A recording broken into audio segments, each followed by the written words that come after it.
Төрт душман төрт жерде, төрт орунда болгон болсо, бирок бүгүнкү күндө бардыгы бир жерге биригип калды. Адамдын төрт душманы бар. Биринчи душман ким? Балам бошсуңбу, тигини кыла койчу. Апа бош эмес элем. Эмне кылып аттың эле? Телефон чукулуп аткансың.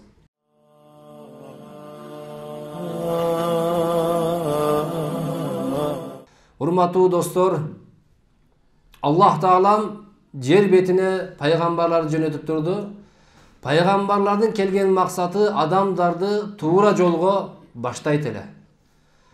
Эмнеге Аллах Таалам пайгамбарларды жөнөтүп турду? Себеби адам балдары дүйнөгө келген максатын жоготуп, түрлүү нерселерге сежде кылып, ибадат кылып, Аллахты тааныбастан, Аллахтын өкүмдөрүнө тоң моюнду кылып, балким бир буттарга сыйынып калган мезгилде, торпокторго сыйынып калган мезгилде, Аллах Таалам кезек-кезеги менен эмне кылды? Пайгамбарларды жер бетине жөнөтүп турду.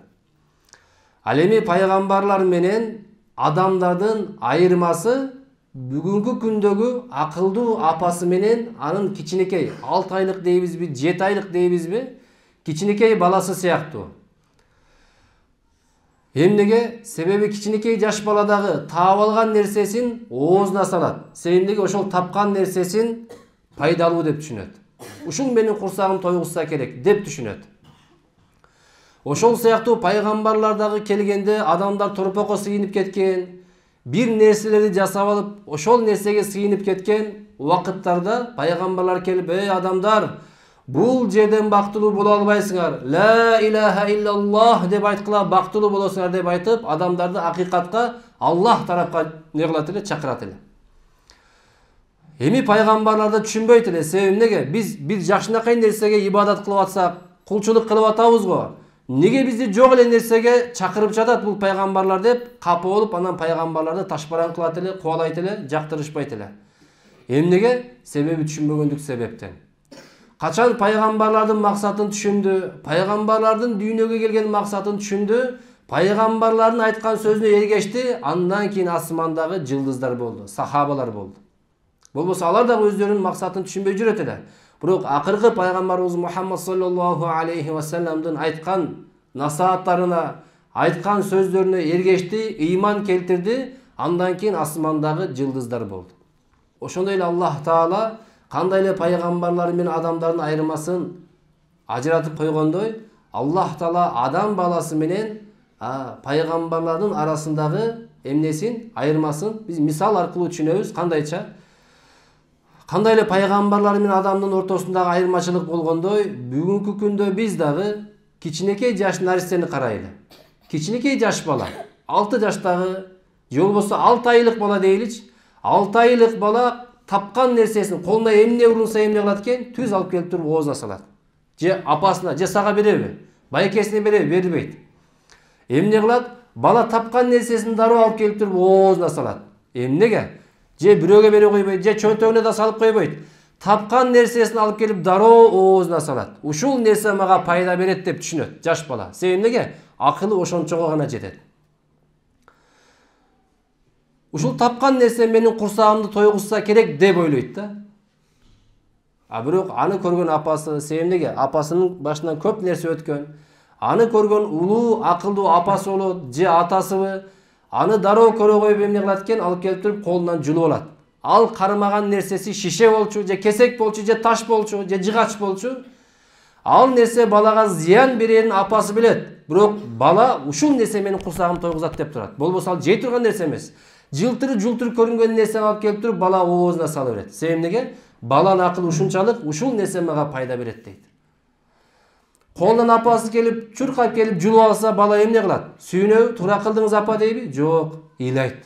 Эптеп мен бир нерсени таап алсам, апам менин колуман жулуп алды, атам менин колуман тартып алды деп бала ыйлайт. Же туура кылдың дейби? Жок, ыйлайт. Себеби эмнеге? Мага пайда бере турган нерсени талашып алып койду дейт. Түшүнбөй атат бала. Себеби эмнеге? Акыл ушунчалык кыска. Эми ошол алып койгон шише болсун, жыгач болсун, ордуна алып туруп балмуздак берет, же шоколад берет, же сүт берет. Ушул апасы берген экинчи нерсени алып оозуна салгандан кийин, мына ушул нерсени мен издеп жүрдүм эле. Ушул мага пайда берет. ушул менин курсагым тойгузат турбайбы көрсө деп эмне кылды? Андан кийин түшүндү. Андан кийин ыйлаганы басылды, соролуп калды. Ошол сыяктуу пайгамбарлардын дагы айткан насааттарына эргешип сахаба болду адамдар, асмандагы жылдыздар болду. Ошондой эле апасынын айткан насаатына баласы эмне кылып алып койгон нерсенин ордуна кайра башка нерсени бергенде жеп соролуп калган сыяктуу. Эмнеге? Издеген нерсеси ушул болчу. Ошол сыяктуу урматтуу достор, туугандар, бүгүн да биз бир бактылуулукту, бир ырахат алсам керек деп бактылуулукту биз каяктан издеп жүрөбүз? Айрыкча ушул жаштар. Бизге керек эмес ошол бүгүнкү күндө, айрыкча мектеп учурунда, окуп жаткан учурда бизге керек эмес эле. Эмне? Телефон деген. Телефон деген нерсе бүгүнкү күндө бизге керек эмес эле. Бирок биз ошол нерсени эмне кылып атабыз? Ушул нерсе мага пайда берсе керек деп болбой эле тырышып, апабызды, атабызды, байкелерибизди, эжелерибизди кыйнап, эмне кылып атабыз? Саттырып алып атабыз. Карагыла, ал телефон керек болот биздин аталарыбызга, байкелерибизге. Алардын иштери бар, бир жактан бир жакка, бир шаардан экинчи шаарга, бир мамлекеттен башка бир мамлекетке. Бирок бизде учурда окуп жатканда, мектепте болобу, медреседе болобу, бизге учурда ал нерсе керек эмес. Пайдасынан зыяны көбүрөөк. Ошондой же эмеспи? Зыяны көбүрөөк. Эмнеге? Улуу окумуштуулар, алымдар дагы айтат, карагыла, адамдын 4 душманы бар. Адамдын 4 душманы бар. Биринчи душман ким? Шайтан. Бардыгыбыз билебиз. Биздин эң биринчи душманыбыз шайтан. Башка кошунадан, башка бир адамдардан нени биз душманды издебейбиз. Биздин номер 1 душманыбыз бул шайтан. Ал өзүнө милдеттеме алган. Мен ушул адамдардын бардыгын өзүм менен кошо тозок алып кетемин деп эмне кылган? Өзүнө милдеттеме алган. Шайтан биздин эң чоң душман. Экинчи биздин чоң душман бул напси. Напси эмнени каалабайт? Тахажжудка турушту каалабайт. Напси эмнени каалабайт? Нафил намаз окушту каалабайт. Нафил орозо кармашты каалабайт. Бирөөгө садака беришти каалабайт напси. Бирок ошол нерсени кылдыкпы? Напси каалабай турат тахажжудка турушту. Бирок туруп намаз окуй турган болсок бизге пайда бар. Каяка? Дүйнө ахиретибизге. Түшүнүп атасыңарбы? Экинчи биздин чоң душман эмне болду? Напси болду. Үчүнчү чоң душман адамдын эмнеси? Жаман чөйрөсү. Жаман чөйрө адамдын бул чоң душманы. Биз башка жактан издебейли. Жаман чөйрө дагы биздин чоң душман. Неге дегенде биз мына ушул жерде азыр көптөгөн мынакей келечекте карыкелер отурабыз, түрлүү кесиптин ээлери отурабыз. Мына учурда жакшы Куран окуп атабыз, башка нерсе дагы хадистерди жаттап атабыз. Биздин башка досторубуз дагы ушул чөйрөдө жүргөн жок азыр. Башка ойлордо жүрөт. Себеби айтайын дегеним, адам жакшы чөйрөнү издеп, жакшы чөйрөнү таба турган болсо, ушул чөйрөдө жүрүш жеңил болот. Мисал кыла турган болсок, холодильникке ысык тамакты киргизип кое турган болсок, ичине салып кое турган болсок, эмне болот? 10 мүнөттөн кийин ачып карасак, муздап калган болот. Эмнеге? Ысык тамакты чөйрө муздатып жиберди. Ошондой эле муз алып туруп отко таштап коелучу ысык жерге. Эмне болот? Суу болуп кайнап кетет. Эрип жок болуп кетет. Эмнеге? Ал муздак жерде сакталып турат. Ысык жерде сакталып турат. Музду отко таштасак эрип жок болуп кетет. Ысыкты муздакка киргизсек эмне болуп калат экен? Тоң калат. Ошол сыяктуу биз дагы чөйрөнү тандай турган болсок, сакталып жүрөбүз. Кайра эле баягыдай баргандан кийин телефонго, компьютерге, ата-энебизди укпай, өзүбүздүн билгенибиздей кылып, болбосо ушул телефонду карап отуруп дагы эмне кылабыз? Балам бошсуңбу? Бош эмесмин. Апанын айткан сөзүнө, эненин айткан сөзүнө, атанын айткан сөзүнө жок дебеш керек эле.